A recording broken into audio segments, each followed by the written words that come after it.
Hello and welcome. My name is Rich Frazee, and I'll be the host and moderator for this IDEAL conference session. If possible, please turn your camera on so that the presenters can see you.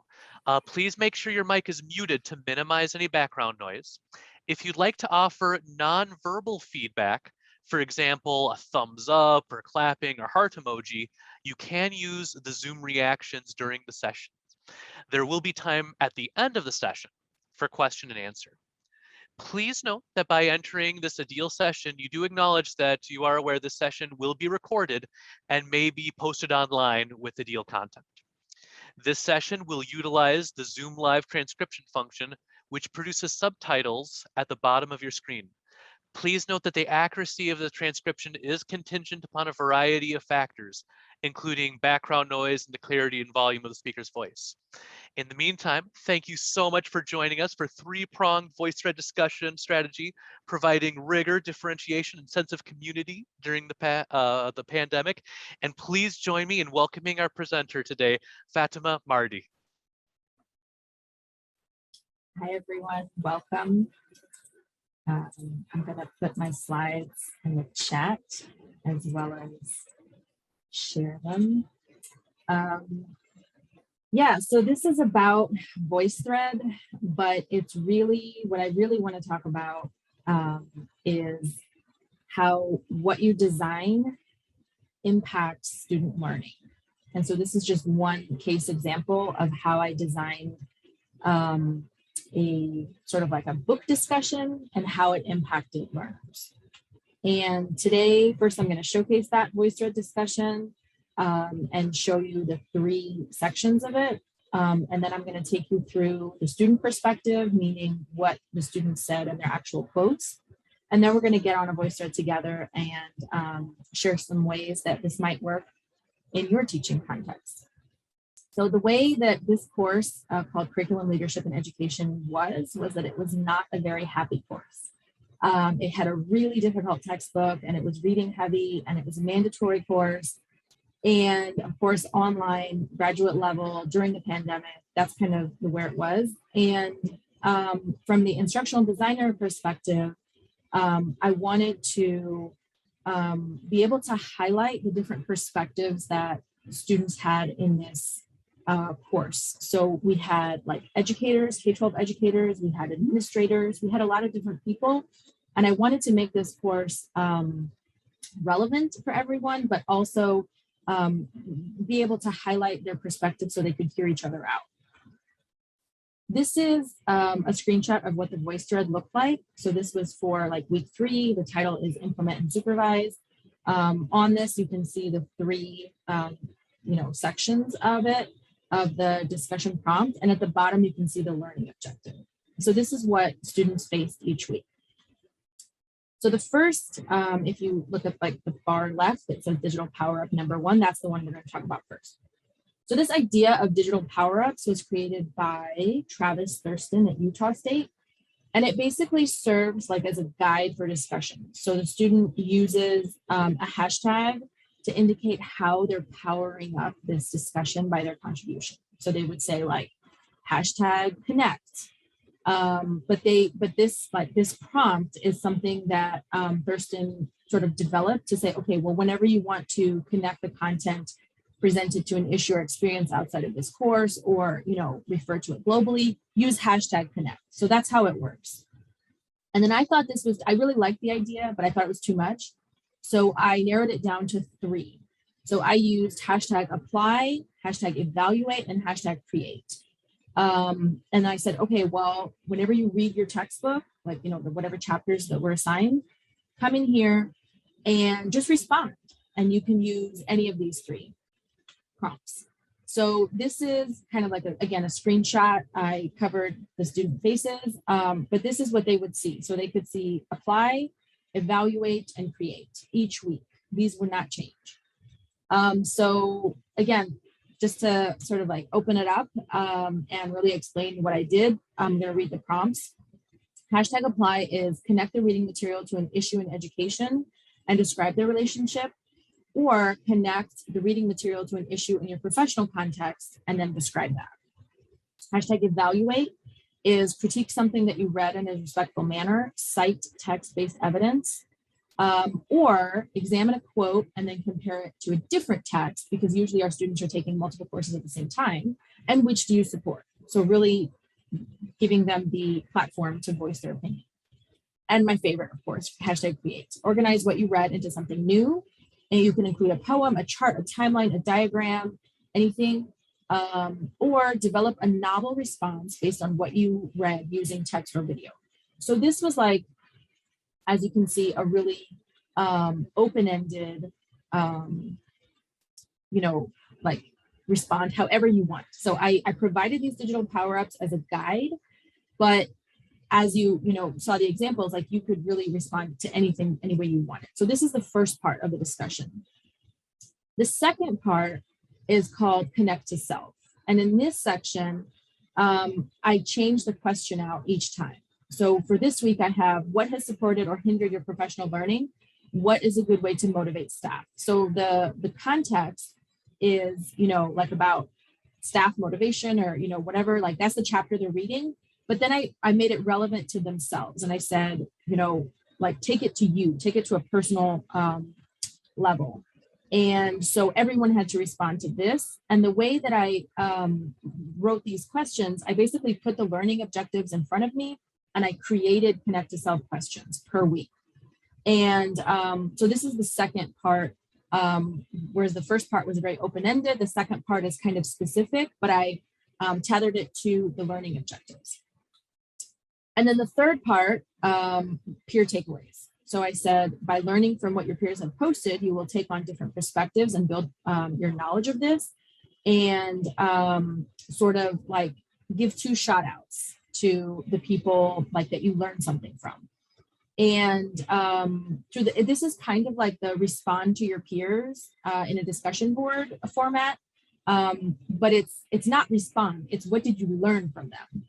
So it was, this is like the highlighting the different perspectives parts. And so what students posted here was really interesting. And it was fun to watch, because it was like, oh, they're actually reading, or they're watching what their peers have posted. And that was really heartwarming as the, the instructor of this course.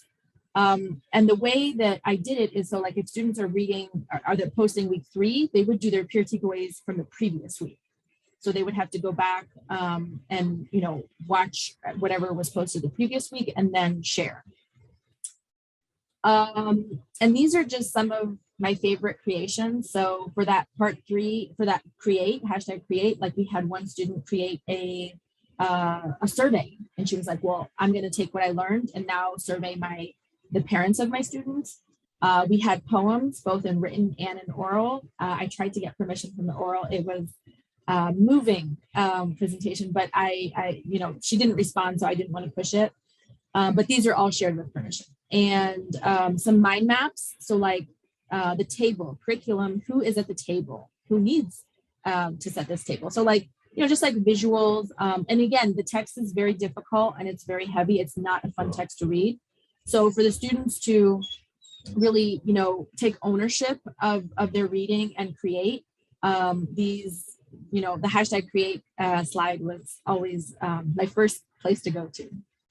So if we have any questions about the actual discussion or like the way it was set up, we can pause for a minute.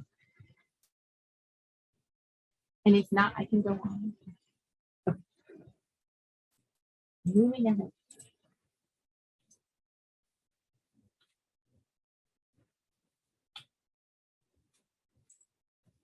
Okay.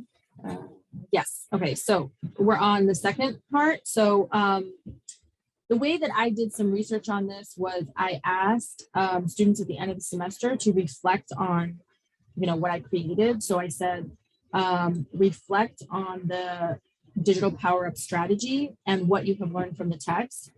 What other response to text strategies have you used that might have been helpful? And how did each of these 3 discussion parts sort of help your learning? And, were there any like distinct benefits or disadvantages for you? So those were the 2 questions, and there were no points associated with this. There was no let's please the teacher kind of situation. These were just my almost like, I want to say, evaluations. And from that, I pulled out, so I did a qualitative content analysis, and I pulled out 3 claims. And each of the claims are related to each of those sections that I shared. So students felt that digital power-up was an opportunity for rigor and differentiation, and the connect to self balanced and complemented the open-ended nature of that first section. And with the peer takeaways, the students felt that it led to a sense of community. So everything that I talk about and all the quotes are, like part of these claims. I'm not sure why it's not moving forward. I'm going to try to share my screen again.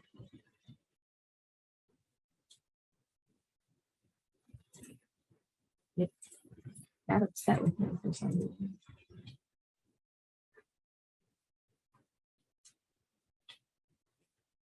Are there any other keys that you know about to move it forward? Okay. So rigor. Again, this is about the digital power-up piece, the first piece. The DPO strategy forced me to come out of the box and get creative enough to take the course material and create a poem. I think this was a creative, effective, rigorous, and engaging strategy. Another student said, I found myself wanting to do the other pieces. So like the hashtag apply, create, like the other ones, to challenge myself. The process also helped me reflect on the chapters differently, depending on the task that I was trying to use for the week. It challenged me to make connections to real world issues or evaluate what I had read. I think this process forced me to pay closer attention to the reading and really break down what I read in each chapter. And so everything that students are sharing are exactly how we define rigor. Like this is what we want them to do to really engage with the text. In terms of differentiation, the DPU strategy allows the different types of learners to shine. And various types of learners like a lane, which makes more learning purposeful. As you're reading text, you sometimes have different responses, and it was a great way to offer various opportunities to respond. So it seemed like the students, some of the students went in head on, like I'm going to make or create, whereas some of the students, you can see that they just like read the chapter, but then said, okay, well, which way do I have to respond? Like, how am I feeling about that? So the fact that they did it multiple ways, and then they felt that there were different lanes that they could choose from, that accounts for differentiation. The second part of the discussion, the connect to self piece, this guided approach balanced and complemented the open nature of the digital power-up section. And one of my favorite quotes is, it's like I was using different parts of my brain. And that's exactly what I wanted. Like I wanted them to engage in different ways. Opposite effects. It did not limit what I was thinking about and analyzing from the reading. The connect to self and peer takeaways were nice for the opposite reason. They made me focus on something that maybe I wouldn't have thought on my own. So again, regardless of how they responded in the first section, we made sure like that targeted learning objective was, they would respond to that. And some of the students picked up on that. Without that slide, I think it would have been easy to stop at the apply slide of the DPU and not dive deeper into the meaning of the text. So some of the students felt like that the DPU was just surface level, and this is where they actually got deeper in and made everything less abstract. So for the students who were not comfortable with the DPU, maybe this was more abstract, and it helped center their thinking. So with the peer takeaways, there are a few things. One of them was, in my opinion, like confirming that there was learning taking place. She did because she had to. Like that was one student thing. I did that because I had to. Surprisingly reflected on how much she learned just by listening to what her peers presented. Pushed her to synthesize the information that her peers presented, and that was a way for her to make new connections in her learning process. Let me see what parts others in the class found important, which helped reinforce what I read. Almost like reading Spark Notes to refresh yourself on a book you've already read to freshen up on it. And I thought that was really interesting because that's what we do in social annotation. So like with different tools, we try to get students to sort of like embrace the different parts of like how their peers are working through text. And they did this through the peer takeaways. Gauge their learning and see if there were any nuggets of knowledge she was missing out on to learn in this final section of the activity. So almost like a checklist, like, okay, I know what that is, I understood that. These are different ways that students use the peer takeaways and what they learned from it. The other one, which was, one of the instructional design goals, was that perspective taking aspect. So it helps to see my colleagues' perspective and sometimes even change my ideas about the text. Forced me to really listen to each of my colleagues and step into their shoes in order to get a takeaway. So just having to respond isn't enough. When you change it to takeaway, it pushed the learners. Having to respond to others in such a way made me listen to even more responses or responses from people I didn't already probably agree with. And so that was really valuable for me because, again, we had different learners from sides that usually don't always speak to each other. And sense of community. I think it had more of a community aspect, and I felt more connected to my peers. And it allowed me to share my experience with my peers and also learn from their successes and challenges. It almost made you feel like we were in this together, although it was virtual learning. So again, for the online piece, I think this is really important. And this final quote, I share it because I believe that we have to be sort of realistic. So for other online classes, I usually don't go back and listen to or read what my classmates submit. I usually just submit my work and go on my way. The peer takeaways held me accountable to participate in an online learning community rather than learn independently. That connection was beneficial for me, especially now that I'm isolated from my colleagues. Again, this was during the pandemic. We're still in the pandemic, but I mean like early on where a lot of their classes that face-to-face went immediately transitioned to online. And so they were really feeling it, especially in their job as well, to be, really isolated. So just admitting the fact that, okay, just because you say, respond to 2 people or whatever, students aren't going to read through everything. And so this was a reminder, but also, sort of like heartwarming because it's like, okay, well, if we design it, maybe they might actually go back and read. So these were the different claims for the 3 sections, just as a summary. So any questions so far? Not a question. If I may just kind of go in with a comment though. Sure, yeah. I love the idea of peer takeaways. And I am all aboard anything that makes the online discussion more vibrant. I know tomorrow there's going to be a presentation about online discussion that has lots of great ideas, to expand upon it. But it's not just here's my post, here's something I replied to, I'm done. Like it forces them to, put into their own words, to reflect. And especially, I mean, the idea that people are sharing the perspectives I didn't agree with. And like and you mentioned the idea of, people from opposing sides or different points of view that may not necessarily be in communication with each other. And now they are. And that's powerful. And bravo to everyone involved making that happen. Thank you. I do think that it comes from an intentional place. So I think that if any person, designing this, watching this, wanting to simulate it in their own teaching context, if you're intentional about, what their perspectives are valuable, and let's create a space so that they, can listen to their perspectives and hear each other out in a respectful manner. The F word, force them, right? We can't really force them, but, to provide that platform. And I think one thing that I did as an instructor, like as the class was being taught, was that I would highlight some of the amazing creates or things shared. And that also helped students go back and say, oh my God, what was that poem? Like, I have to go, she raved about that. Like, let's go see what that was. And sometimes they would create teaching material. I mean, we had a student that would do like a comic, like she was challenging herself to really do something different each week. And they were teaching and learning material. Like they were really beneficial for someone trying to understand the chapter. So I feel like that student almost took on the role of an instructor, you know, as a mentor, because this is the field of education. So they're teachers or administrators. I mean, they're all like, they all identify as educators. So I think that, you know, some people stepped up as almost like a mentor role, and it was interesting to see. Yeah. So thank you for the comment about peer takeaways.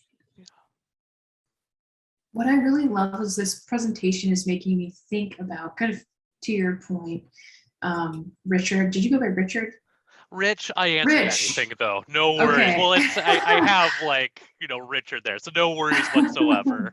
Okay, thanks. Just want to be sure. You bet. So kind of piggybacking off of what Rich said, this presentation is making me think about how we talk about inclusive teaching, or just how do we communicate to our students that their voices matter and that every single student's voice matters in a class. Something I'm really conscious of right now because my class just started yesterday. And we can do that until the cows come home. We can write that phrase in an announcement. We can make a pretty slide on a VoiceThread. But what you're doing here, to me, is making the point that the very construction or the very composition of prompts themselves is your part as the instructor of communicating to the student that your voice matters, because I took the time to really provide a platter of these 3 alleyways where you can give your feedback. I'm not just going to leave you dangling and just respond to your peers. You know, really what I think you're making me realize is that kind of apathetic, just check off the box kind of instruction, that in itself may communicate to some students that their voices don't matter. And I've never thought about it that deeply. What we're saying in our design, we're showing, you know, what we really mean in our design. Right.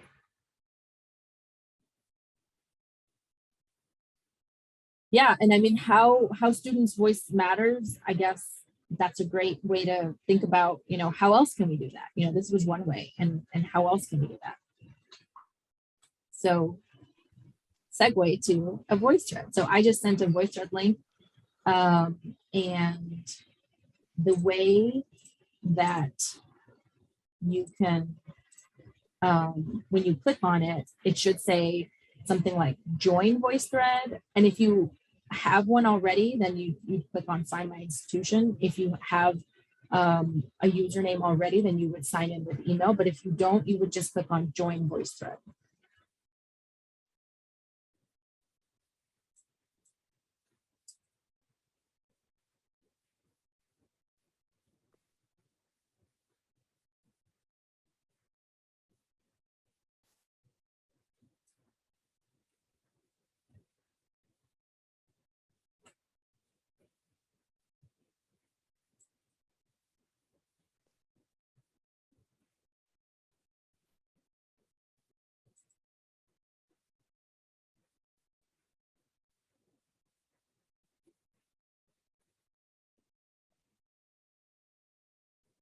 You can let me know if it works or if it doesn't.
in case it's helpful to other people. So I went through the registration, and then when I was all finished, it was like, hey, it was kind of a blank screen, like click a thread or potential, and then I just clicked on the link back in this chat, and it brought me exactly to the voice thread.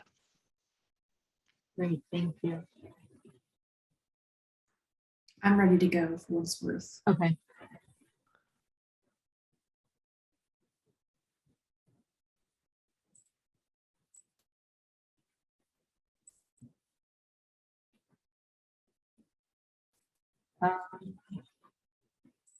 Okay, well, I'm just going to share what this looks like. So when you get in there and you'll see a slide like this, if you hover over the like a plus sign and comment, like right around in the middle bottom section, you'll see the text, the microphone, and also the video. So those are 3 easy ways that you can comment. And then I can also, those are on the slides. And then I can also just share here. So this is what it looks like. And if you download the PDF slides, this link will actually link, like it'll work.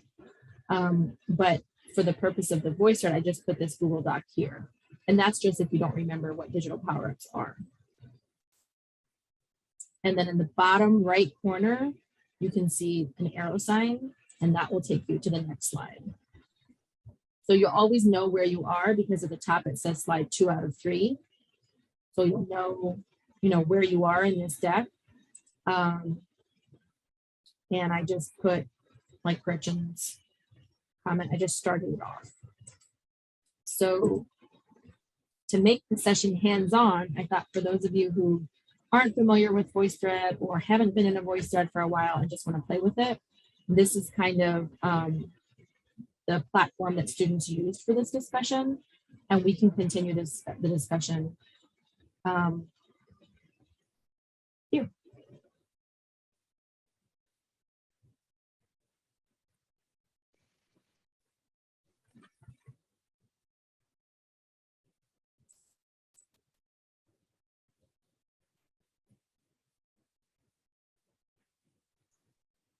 Hi, I'm tech hosting, so I'm trying to be incognito, but I'm super interested. So I'm going to chat to. Fatemeh, is it okay if we would share the VoiceThread link with some of our colleagues? Yes. Okay. Wonderful. Thank you. Also, I, as a humanities teacher, primarily, I'm really into the idea of, well, I guess let me back up. The digital power-ups, the hashtags, are calling out, essentially they're the Bloom's words, right, that are integrated into instructional design work. And that's not my background. I mean, I know enough about it to recognize that, but those are things that are always sort of hidden to students, I think, right? Like they're integrated into the design of the course, but it's not like they're calling out, now you're going to apply what you've learned here, right? And especially for adult learners, we know that they like to know specifically what they're going to get out of everything that they do. It just strikes me as a really useful approach to humanities classes, especially in this age of, huge focus on career readiness and STEM and things like this, where those types of classes, the immediate benefits or the immediate application isn't necessarily obvious to students. But if you call it out, right, it might become more so. And I'm really curious to play around with this in my own classes. Thank you so much for the ideas. Yeah, I mean, that's a great way to look at it. Like we're explicitly stating, this is what you're doing. And if ever there's well, this feels like busy work comment, it's like, hashtag apply. You are not just messing around. You're doing real work here. Exactly. Yeah, you might not have thought it was important to you, and now look what you just did. So I have to ask, so digital power up, it reminds me of ideas of gamification, which I know only enough to like stick my foot in my mouth. Would you think of this as related to that, or is it just I mean, I grew up with video games, so like the idea of just plopping in a term here or there, it just seems natural to me, as it's just where us being a product of our times. I think I should let Gretchen answer that one because she's into gamification. I do know that that's exactly what it is. It's like, you know, it's not just this boring discussion where you're not sure, you know, like exactly feel that. You know, I don't know how to make the sound effects like of powering up, and That's now a you're good sound level up. effect, power up. Nice. Yeah. You know, so I do feel it was that, and it was interesting because when I read about it, Thurston got this idea from a K-12 example, you know what I mean? And so he moved it to higher ed, but it's really all about, you know, that that student, like, you know, everything we talked about, like giving them voice, you know, like all those things. It's like that student empowerment piece of it, but it's also being conscious about, okay, what are you actually doing? What are you trying to do? And now let's label it to really push you forward. And so I can see where the gamification comes in. Do you have anything to add to that, Gretchen, with your background? Yeah, thanks. I'm by no means an expert in gamification. I just love it. I'm a huge fan. I'm a fangirl of gamifications, but probably the best way to put it. But that is definitely a buzz phrase, I would say, that falls into gamification.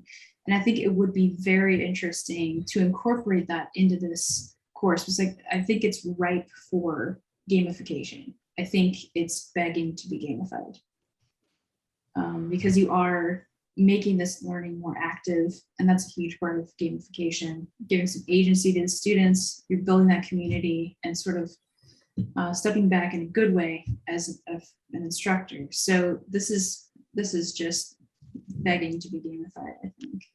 But I think everything's begging to be gamified. So. And that was the word I was looking for, agency. Thank you. Thank you. Yeah, I know. I couldn't find it. That's okay. And Yeah. and Thurston's like research, it also has voting, and I wasn't comfortable with voting.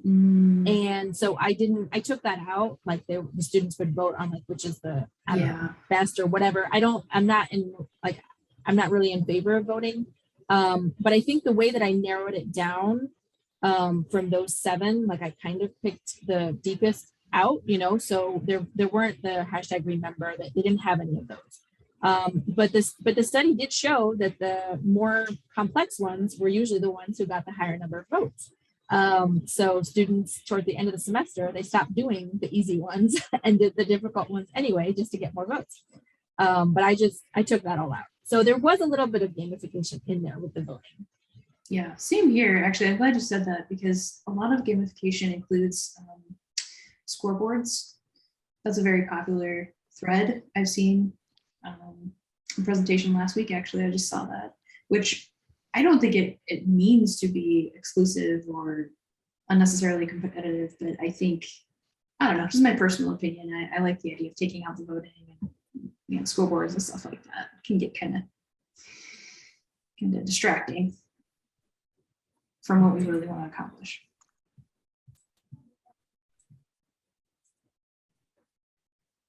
So just going back to the idea of the way that peer takeaways were structured here, just to share your experiences about, you know, how you get students to read what their peers post, any other versions of peer takeaways or anything to share. And you don't have to necessarily share here, just VoiceThread or here. As far as sharing what peers have posted, the Fishbowl discussion has been intriguing to me, where you have one group of students who are having the discussion, and then you have the outside group of students who are evaluating, summarizing, looking at that discussion. And yeah, it's an interesting idea. One, you know, how do you balance it? Because just the activity of being in that first discussion is very different than how you're acting in the second. So does that mean you make sure that there's an even number of these so they're doing the same amount, et cetera, et cetera? But at least for me, that's been a way to get something a little deeper than, yeah, me too, or that's great. Like it involves I've seen more success with taking their ideas, putting into students' own words, and, sharing, critically thinking about it. And was the Fishbowl discussion online? Yeah, so this is using been predominantly with you could do it with Canvas, or but yeah, it's kind of like an online written discussion where almost like message boards, things like that, where you have one half of the people that they're they have a prompt that they type, and they're all typing, and then the people outside of the fishbowl, then they go into a similar setting like an online discussion message board, and then they're typing their responses where they're evaluating or reflecting on the first discussion, if you will.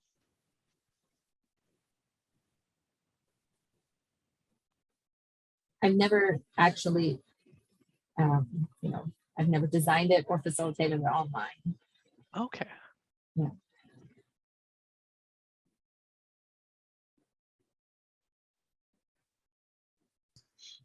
If you were to migrate this online 100%, what are some initial thoughts or maybe concerns that you have about losing that face-to-face connection? So everything that we talked about in VoiceThread today? Yeah. Just the one that first comes to mind is the poem that was recited, that she didn't post any words for. So like that audio, all the audio comments. I feel like we had a lot of audio comments. I'd probably say close to half. And so I feel like they would truncate their answers if they had to type it out. I think it would feel a little bit different for some learners. I have to write it out. Like a lot of my thinking first goes on a whiteboard, just to get it out. And I was like, oh, now I know what I want to say. And then, if I present it through pictures or audio or words, like that part doesn't matter. I actually write it out when I'm thinking of. So yeah, I think it would be a little limiting. And it depends on, VoiceThread is something that our institution has the license for, and it's had for, since I've been there since 2012. So it's something that students, I'd say at least half of the students in the College of Ed are already familiar with this tech tool. And so going into a VoiceThread, there's nothing new. It's just how you're using it. It's almost the equivalent of a Canvas discussion board, almost. Yeah. So they're not worried about the tech. So if an institution, wanted to use VoiceThread, I would definitely say, first do the easier stuff and not start with something like this. But in the long run, you're providing that audio and the different ways to include, like the student who created all the teaching material, she would just create a slide in there, and present what she had. And so it was like like co-teaching almost for parts of these, and I don't think I could do that in a discussion.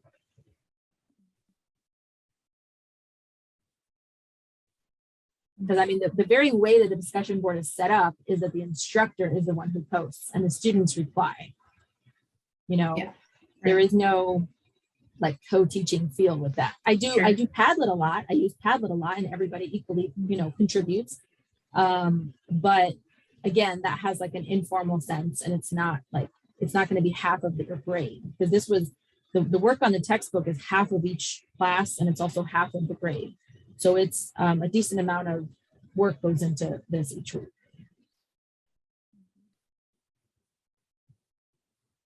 But that was a great question. Thank you, Rich, for getting me to think, well, why did I choose this? Thank you. I'm just curious. Because I use VoiceThread all the time in my online classes every week. And so I'm just curious, I've only taught this particular class that's very VoiceThread heavy online. So I'm thinking backwards from what you would be thinking. Like if I transition this to a face-to-face, right? Yeah, how would my usage of that tool differ? So I was curious from your perspective. And also I have a question. I guess you're face-to-face also here, but I'm still curious, how do you build community initially in, say, the first week? Do you have a I don't, the term icebreaker comes to mind, though it's really overused, but how are you building community in the first place? And do you think that is coming into play later on in these deeper content-based discussions because they had that foundation of informal Absolutely. community? Right. That's a great question. And that's something I'm very passionate about. So thank you for asking. So I do it differently each semester. This semester, what I did is I used Google Slides because I teach teachers and educators. So I'm always, sharing easy ways to use the technology that they already know. So that's why. And I asked them to create a slide and post at least 3 images. At least minimum of 3 images. And they can also use the audio or, put in comments or do whatever. And I also shared Canva with them, as a tool to help them if they're struggling, or if they want to, make it fancy or whatever. So that's how we started. And I think, one of the first parts of building community is sharing your own vulnerabilities and making sure that you participate. So I also shared my own, and I shared TCK, so like third culture kid, and how like I'm always alone and I'm always an other. And so that's why building community is so important for me as an online instructional designer and facilitator, to make sure that nobody feels like that.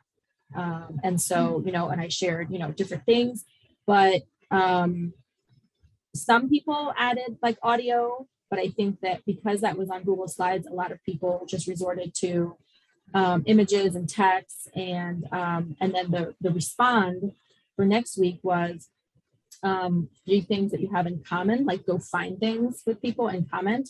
So we were using the comment feature of Google Slides, and 3 things that are different, but that's okay, but that's really cool. And like, to highlight the differences as well. And, so there were a lot of, oh, your dog, oh, you studied there, like, so I did clearly see that it got really personal really fast. And things like, I like Mexican food too, and so it's just something that was really, not professional. And I appreciated that because that's really where we have to start. And sometimes I'll have discussion boards like, what do you dislike the most about online group work? Things like that, something to open up a lot of real feelings, and starting from a place of always myself. So I think that's something that over the years I've learned. What goes wrong in community building is sometimes like the person leading either shares not authentically or doesn't share and expects a lot of the participants, and that's not, doesn't usually lead to any real sense of community. But for better or for worse, during this pandemic, everybody is, trying to cling and, trying to grab onto something. And so I feel that you don't need to explain why these things are that important anymore, because, or at least as much as you used to, because people really understand more about online learning and how isolating it can be. And they're looking for ways, like I'd say an increase in students who are actually looking for ways to interact more with their peers and expecting these sort of activities from their instructors. So that's sort of positive news too.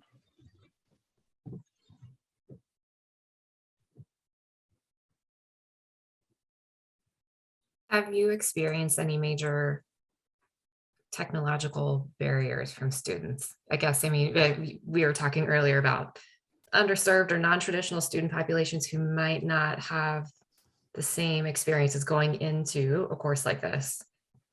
Did you have any of that? Well, not so much this one, but for the educational technology course that I teach, absolutely. Like we still have about 10 out of 75 students who say, I don't have tech in my class. So why do I have to learn how to teach with tech when my students don't have anything? And so that like digital divide, but also like the device divide right now, the internet divide, in the past 18 months has been very alarming because in this one area of St. Louis, and I have a few students in Kansas City, you know, you're really feeling like, how is this still possible? You know, and so it's hard because like last spring, you know, so many of my teachers were still printing out packets because that's what the admin said to do, you know, and so it's hard because it's not equally relevant to the same people. So we have people who say, you know, oh, my students are tired of cahoots, you know, and we have people who say, like, we're trying to make sure each household has internet, you know, so that just kind of leads to the different ways that these are accessible for teachers, and as well as they see the need to be able to take what they're learning and then translate it into their own K-12 classrooms. And that's been hard. And Rich says, I love it too, but I find it becomes overwhelming quickly and hard to make sense after students really get going. So which part gets overwhelming quickly? I was adding Rich. Atting. Oh, that's Yeah. you. I'm sorry. So Padlet. Right. Right. I get it. Okay. Asynchronously, okay. Right. Yeah. Yeah, just to jump in, Padlet, I have been in there with like, oh, we're at the work meeting, let's all put something in Padlet. And for anyone who hasn't used Padlet, it's these wonderful little things that anyone can click on, and you add your little pad, and then you can see the whole class's pad. If it's used in real time, I find it very disorienting because like I'm trying to respond and like everything shifts because like there's the upgrade.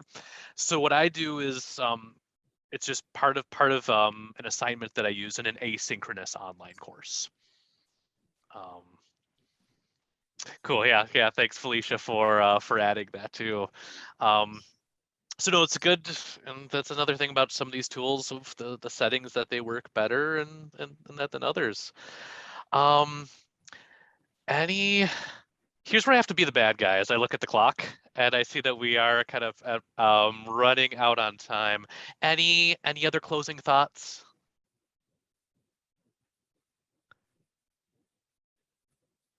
In that case, yeah, I'm just going to echo Teresa. I love this presentation. Let's all thank you so much, Fatemeh, Mardi. Thank you for just some wonderful, bravo, wonderful ideas for us to take away. I know that the next time that I'm revising my course, I will be, putting in some of these considerations. We have a great conversation. Here's again just as a reminder of the our 21st century tools we have available to us. This doesn't have to be the end of this conversation.